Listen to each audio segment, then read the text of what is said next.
Hello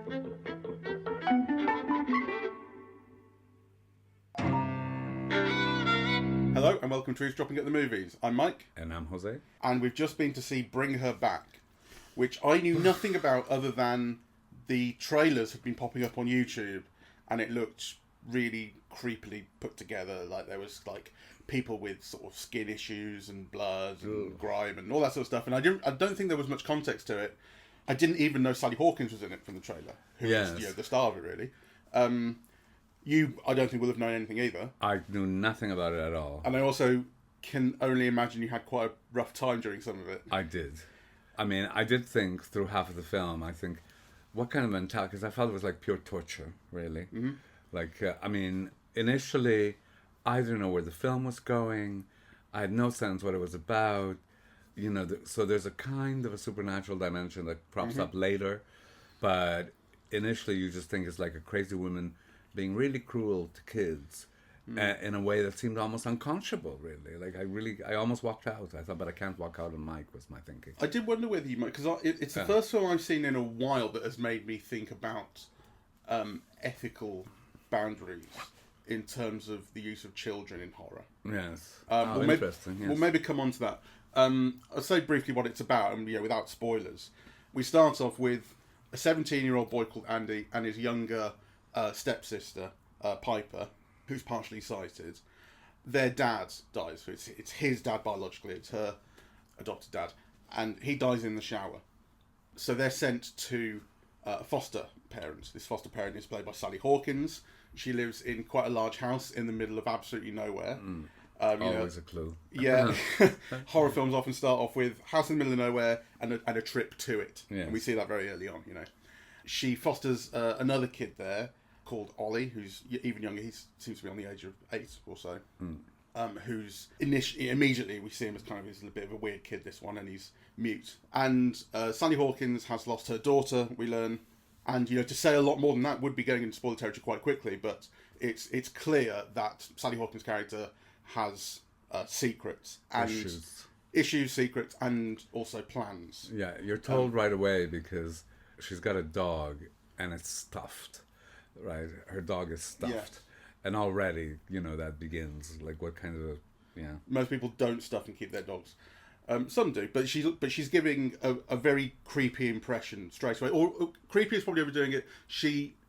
When you first meet her, she's sort of overbearingly, sort of weirdly welcoming in a kind of way that you go, is she all right, this woman? Yeah, and then she becomes weirdly aggressively manipulative. Yeah. Right. And so we are going to get sort of into spoiler territory, I think. But like one of the things early on is that we see that Andy, the boy, has been wetting himself while he sleeps, and we very quickly are taught that she has been doing that. She's been collecting her own urine, pouring it on his underwear to manipulate him into thinking that he has been doing it himself. Yeah. I thought it was all like, well, my initial thing was that I thought it was kind of unethical and unconscionable, really. And also I was confused because I didn't know where the film was going, right? So like you said, she's lost her daughter. Initially you think that her adopting is a way of compensating for the loss of her daughter, right? But only that, to have someone in the house that she could help, since she wasn't able to help her daughter. And then it goes into a more supernatural strand. Which you initially think is just in her head. Is it just like, someone who's been watching too many TikToks, right? But then you see some of the effects of that, like kind of in the young boy. So there's a kind of a witchcraft which you're meant to take seriously up to a certain point. I think you're supposed to take it seriously kind of throughout. And I would say that, unlike you, I never thought it was only in her head, because I think the way that information is given to you as to what she's doing and the effect that it has happens at, roughly speaking, the same time. The big first clue is the videotapes that she watches, which teaches her this ritual. So she's trying to, spoilers, bring her daughter back from the dead. And I didn't hate this film, right? I didn't love it, but I didn't hate it. And one of the things that I think it does quite well is handle handing out of that information. Because what you'll often find in a film like this is nothing but questions for a long time. And then, you'll get it would probably be the Andy character will come across, because he's suspicious, he'll go digging and he'll come across the tapes. He'll come across the book that explains it. That's the kind of thing these films have. All that information is given to you. Here, you're actually left with ambiguity for quite some time, and that information is given to you slowly. So you get the sense that she's performing some ritual on the Ollie character. Then it turns into, okay, he's possessed by some kind of thing. And then it turns into, we see through that, I think it's like a Russian sort of ritual cult videotape, just from some very simple subtitles on it. The flesh of the dead body is eaten, and then the soul is purged into the new body. And it only takes those two lines and the imagery that goes along with it to show you we're going to transfer a soul from one body into another, and you add that to she misses her daughter. I don't think we've seen the frozen daughter's body by this point, but you kind of put that together. I think that is handled very well, actually. It gives you plenty of time to ruminate on it and that sort of thing. I mean, I have mixed feelings because I hated the experience of watching the film.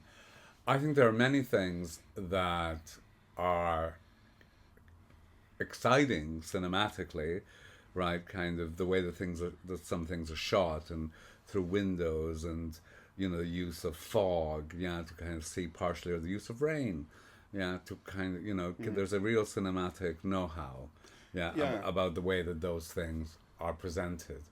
I don't know anything about the filmmakers, and is it patronizing to say that I was surprised that they're young. And also, kind of having seen the film, then their youth works against them. Because, I think there's something in the film that could have been very substantive, about grief and loss, and, that the film doesn't carry through, So I sort of think, we should say that the filmmakers are Danny and Michael Philippou. You can tell from their Greek surname that they're Australian. A lot of the best Australians are Greek descent. Postecoglou, Lazaridis. I love them all. And these guys, I definitely don't hate. I completely agree with you that there is cinematic nous in this. I was thinking, despite the fact I think there's really nothing underpinning all of this, like thematically, this is very weak. It's all for effect. It really is. And sometimes it's really only to disgust. Yes. It's not even for like a scary effect necessarily, although that is scary to some people, but a disgusting effect at times, which is, not all that pleasant. And even I slightly struggle with some points, and I kind of relish sort of people going over the top You do. and the kind of grand guignol sort of stuff. It was a little bit much for me at times. I was going, oh, Christ, So God knows how you must have been feeling. Despite the fact it's only for effect, they do know how to get those effects. They understand composition, they understand lighting, focus, camera movement, camera angles, things like this, timing of edits. The film also has a good sense of how to put you in the headspace of someone who's suffering from a very recent trauma, with the cutting back to the images of the dad in the shower, and it does that sort of. It's not just like at random, but it has kind of match cuts and things to do that. So there's real technique here that I was surprised by. Yes, but the storytelling is weak. So, for example, what did the father die of? Right. It's unclear. He's got something in his mouth, so it could be a drug overdose, I suppose. Well, I think you're supposed to put together. I agree it's not spelled out, but the Sally Hawkins character at one point says, and quite early on, says, "I killed your father." And it's supposed to be like, I don't know whether she does it just for a laugh to herself or something. She says it, and then and he goes, "What do you say?" And she doesn't say it again. Right. And I think you're supposed to pick up, combine that with when Andy wakes up in the morning, having been interfered with by Sally Hawkins. Not only are his pants wet, but also there's a kind of foamy drool from his mouth. Yes. And again, never explained. I was thinking, is that just drool, or is there something else? The camera is looking at it for you. Yes. So there's a focus on it, and I think that combined with what we've seen of the dad in the shower, I think you're supposed to put together that she somehow identified the girl as the right vessel for the soul of her daughter. For the daughter. Yeah, so I think you get that sense later on. But actually, that does happen off screen, right? Yeah. I didn't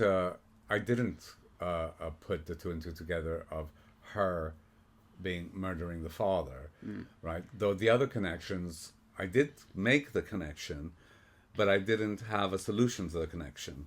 Yeah, so the drool in the father, the drool in the son. Is you think what's going on here, right? But I wasn't clever enough to connect those two things. It didn't quite make sense to me. So I think this is a film in which, so you're saying that the information is fed to the audience kind of in a very good and clever way, and I agree with that up to a point. But then I also think there are fundamental kind of problems of storytelling. Yeah. So as to like motivation and and kind of and character. I mean, the whole bringing up of the son's abuse, and by the father, and then kind of the father always favoring the daughter and making the parallelism with the Sally Hawkins character, and then killing him off at the end. I just kind of didn't get, right? And then you think, oh, well, maybe that's good. Maybe, it's like their view of the world is so bleak that, to kind of keep the boy alive would be, to kind of bring family to the fore in a way that maybe they didn't want, And I get all of that, but at the same time, the film really kind of misses out on all of that stuff, I think it's kind of cold. The filmmakers, the Philippou twins, are 32. I don't know if I said their age, but and they've made one feature film before this, Talk to Me, which I haven't seen, which apparently is to do with the use of a severed hand to kind of bring back the dead in some way or other. Don't know anything about it. And before that, they were YouTubers, and they were making kind of horror films on YouTube and vlogging and things like this. And again, I'm not familiar with their YouTube stuff at all. I only just found this out looking on Wikipedia. But I think that maybe speaks to the kind of superficiality that I feel in this film, despite the the production value and the look and all that sort of thing, which is they've clearly learned it from somewhere, right? These aren't ignorant filmmakers, but and they've got a real visual eye. Yeah, I think so. But yeah, that's where I think you see very little on YouTube that you come out going, "Oh, that was really, really complex and deep." You know what I mean? I mean that last image. So, fully in spoiler territory. But that last image of Sally Hawkins embracing her daughter in the pool, you think, it's like so unearned, really. Like, it's kind of one of those images that you think, oh, what a great image. And then you think, well, how does it condense the film? Or what does it tell you, or whatever? And you think, nothing, really. Like, because the film could have been a treatise on grief, but actually, it really isn't, because you know so little of the Sally Hawkins character outside of her manipulations and her torture of these children. Yeah. No, you're absolutely right. Like, we understand how much she misses her daughter. Yes, they tell us that. We tell us that, and we see the one point where she's watching the video of her daughter, but we also get the sense, I think, at that point that she's watching it because we've been told that the other daughter, Piper, has to die in the same way her daughter did. And so you also see it as kind of, is she like rehearsing that? Do you know what I mean? Yes. Then, so the only way in which we understand the extent and the kind of her grief is through the fact that she is willing to do what she's doing to correct it. Not the extent, not what she loved about her daughter and the time they shared, all that kind of stuff. How sad it was the way she died, whatever. That is taken as read almost. Yeah. The film does a kind of a bit of a hop, skip, and a jump to certain things, including that thing you're saying at the end about the unearned ending. Like, it jumps into her kind of giving up on the ritual that she's trying to enact into just embracing her daughter kind of quite quickly. I think the film is very misjudged in several aspects, actually.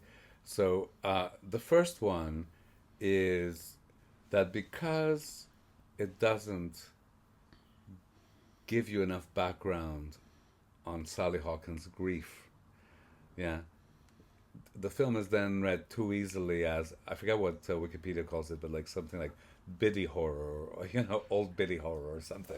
Psycho biddy. The psycho biddy, which is not a term I was familiar with. I wasn't familiar with it either, but you can see how so many films fit into it, really. So, kind of, without knowing more about her, she's just a psycho biddy, really.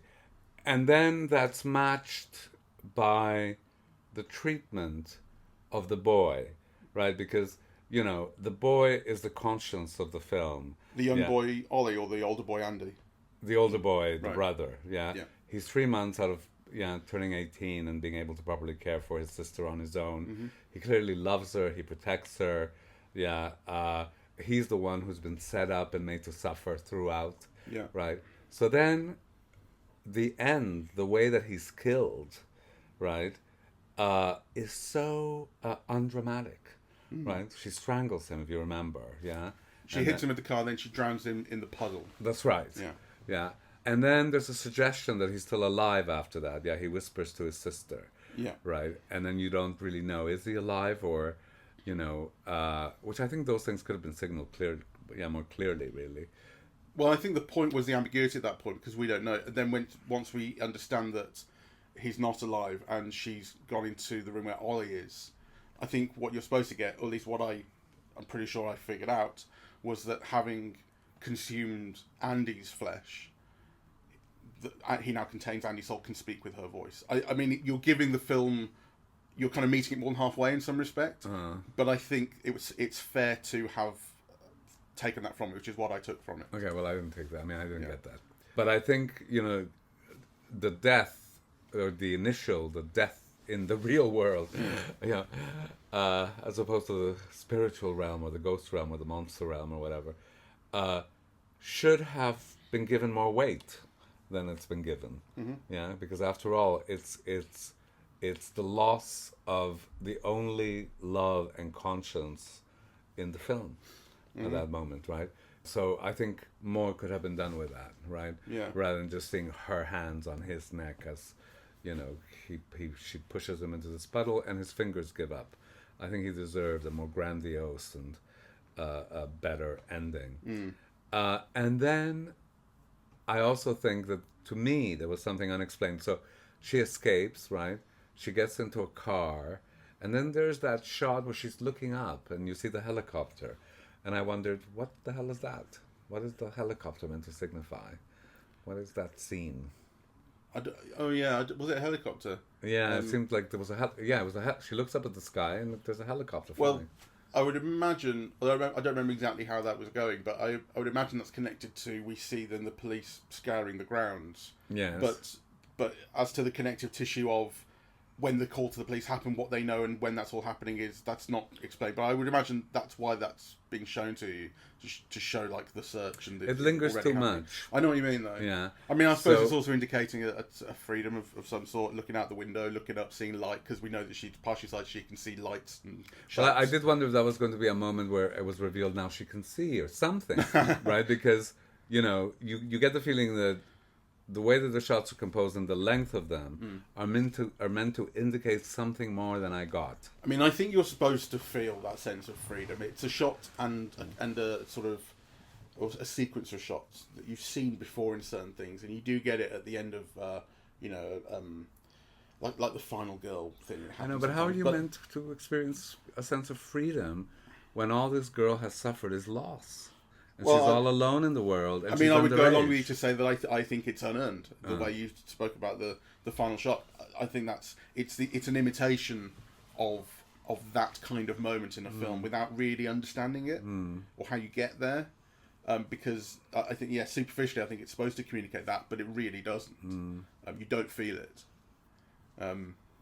Anyway, Sally Hawkins is marvelous. That's kind of, she's really good. Yeah. The one bit of unrestrained praise I can offer, and it's kind of like a loss because, you know, she won the Oscar for The Shape of Water, and then she's basically done very little, and usually in kind of small supporting parts. Like, she won the Oscar, did she? She was nominated. Oh, I thought she won it. I don't believe so. I will double check this. Academy Awards, no, 2 nominations, no wins. Nominated for Blue Jasmine and The Shape of Water. Yeah. But she didn't win. No. Okay. Anyway, she made such a huge impression on that, and you expected her to do more things, really, and more interesting things. And I suppose this is the most interesting role she's had since. Probably, yeah. You know, so it makes you aware of, you know, kind of what a waste of a talent, you know, that the film industry hasn't been, the film and television industries haven't kind of been more attentive to what, kind of that great actress can offer. And I think this is definitely a reminder, because she plays on so many different registers, and she's great. Yeah. Yeah. And that she's had to go to Australia to find an interesting role. This is an Australian-made film. Right. Okay. Although it's got like A24 and Sony kind of releasing all over it. I don't know the extent to which those companies were involved in its making, but certainly they've gone and released it. But it's Australia. I mean, and the Philippou brothers, from what I understand, they say like they want to make films in Australia. Right? They are Australian. They want to support Australian film culture. They're in Australian film culture, which is the kind of thing I really like. I mean, you can sort of tell. It's interesting, actually. I was thinking, to what extent does this film feel Australian?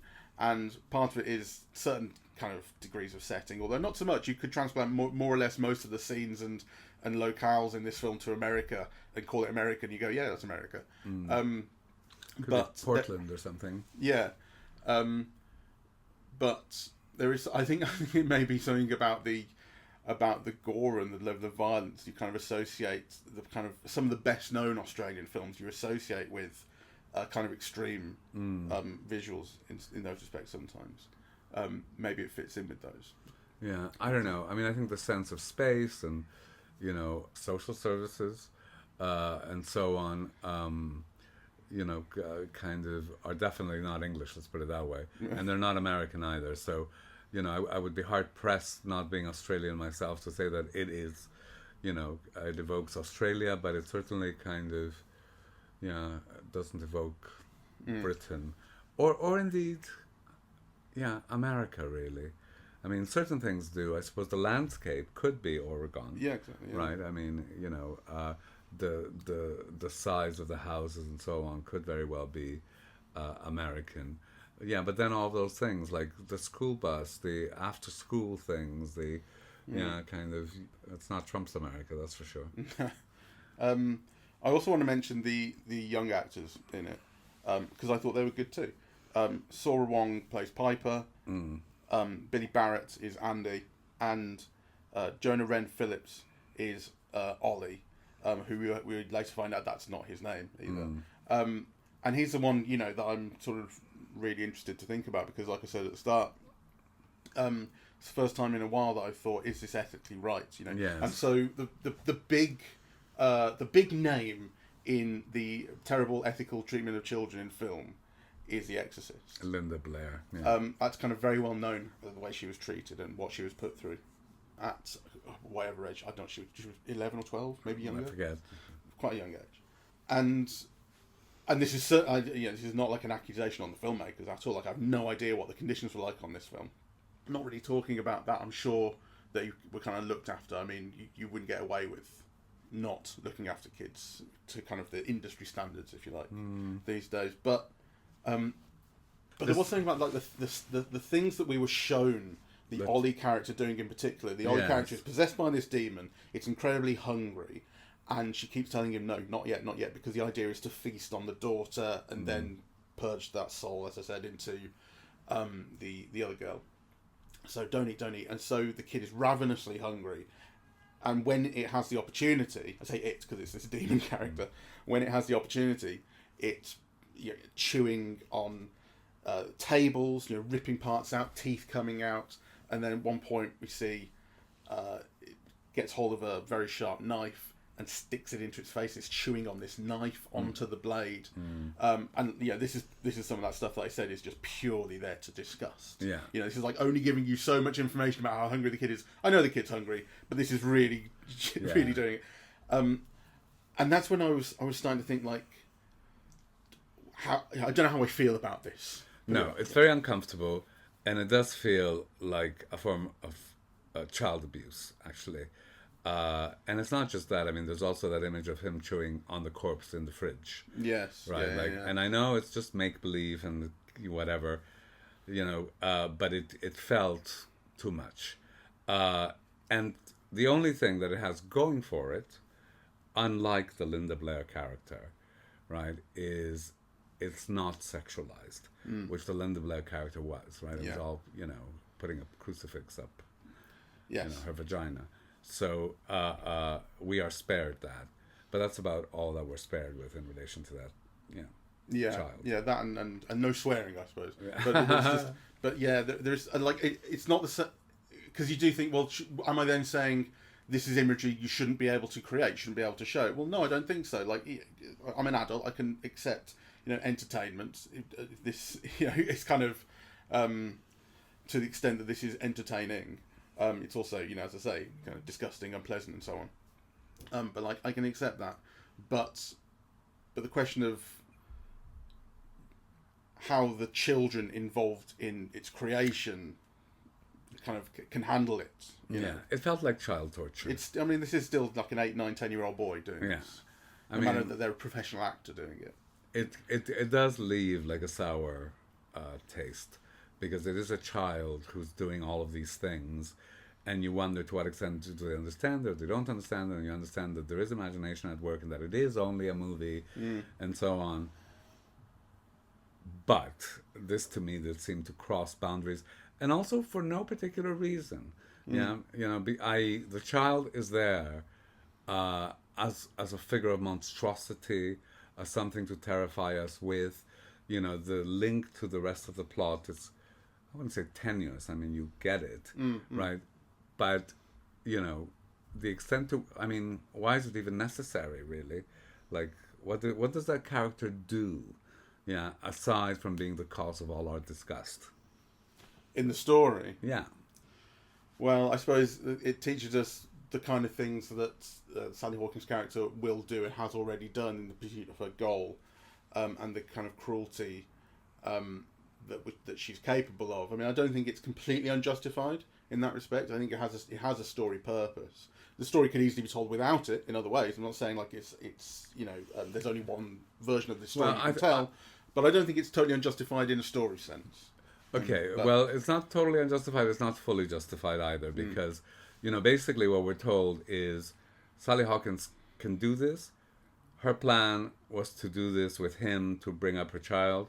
She's now found a better avenue for doing that, right? So, that could have been told, it could have been shown.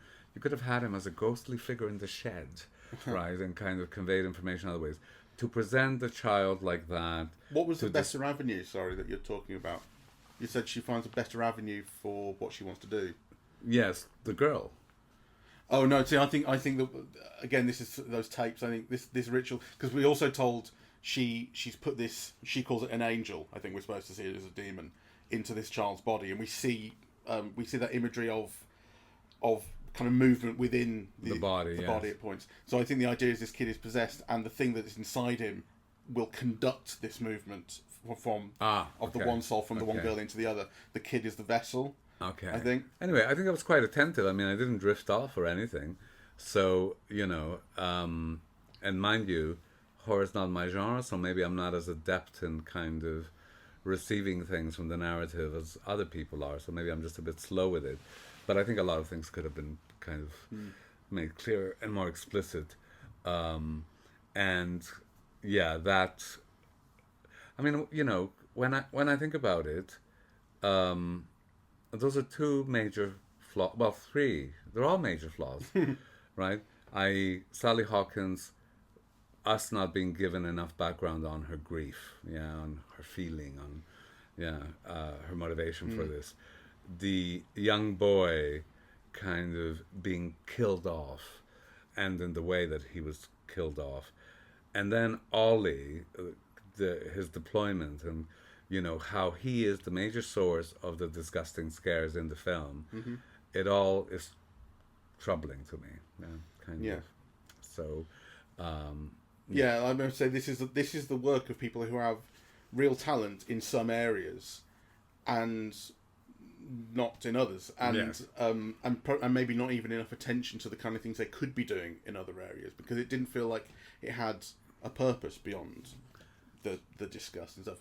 And it's like, as we said, it understands that it needs to convey something about grief. It tries to end in the way that it does, but it doesn't have a good idea of how it's going to get there, what it needs to do with it, all that kind of stuff. It's not really its interest. It's unearned. So we'll see. We'll All see right. what more there is to go. I mean, it's so easy as well. I think once you find out that the filmmakers are 32 years old, to kind of ascribe everything to their youth. Yes. Because I think, which is a mistake. Because Yes. were this film made by, I mean, anyone, a 55-year-old man, you wouldn't, but you would have the same problems with it, right? You would, except, and again, maybe I'm being prejudiced, and I completely agree with everything that you say about their age. But on the other hand, it's hard for me to imagine somebody a bit older who wouldn't have some experience of grief and loss. Yeah. And would have made, and then the film would have been different because of it. Yeah. Yeah, maybe so. But I mean, I don't want to, I suspect myself of making that error in talking about it, because, like I say, once you find out their age, you can fixate on it. And I don't want to do that. I suspect you're right. So it's definitely a flaw in the film. Now, the flaw might be attributed to other reasons. They could just be careless or, or uninterested in, the thematic developments the material kind of inherently has possibilities with. Yeah. But whatever it is, it's not there. So. Yeah. Well, I mean, like, I'm 36, 37 in a week or two, and just imagine how much they will learn and grow in that 5 years. Like, the filmmakers they will be when they're 37. Yes, they'll be completely different people. I mean, I do sort of think that, like, if I go, we must have started this podcast before I was 32. Yes. If I go back and listen to the sort of things I was saying back then, I'd probably sound much dumber, even than now. I don't know. Who knows? And so you think, like, I mean, 5 years could be, enough to make a really big difference in the kind of stories that they're telling. I mean, I don't know. I mean, I think, kind of when you're dealing with artists, and, I think they definitely have the possibility of being real artists. I mean, they certainly have an eye. Like, they can create visuals and they can create space, right? But I just think what's missing in the work is thematic complexity. Yeah, exactly. Right. And I do think that age is a factor, experience is a factor, kind of. Yeah, absolutely. So maybe, those are things to look forward to in their work. Yeah, absolutely. I think they've got, there's a huge amount of potential in them, certainly. Exactly. That's a good way of putting it. And on that note, we'll end. So thank you very much for listening. We're eavesdropping at the movies, and we are on Apple Podcasts, Audible, Spotify, SoundCloud, YouTube, and YouTube Music. On social media, we're on Facebook and Twitter at Eavesdrop Movies, and Blue Sky, eavesdropping.bsky.social, and the website is eavesdroppingatthemovies.com. Thank you very much for listening. Bye-bye.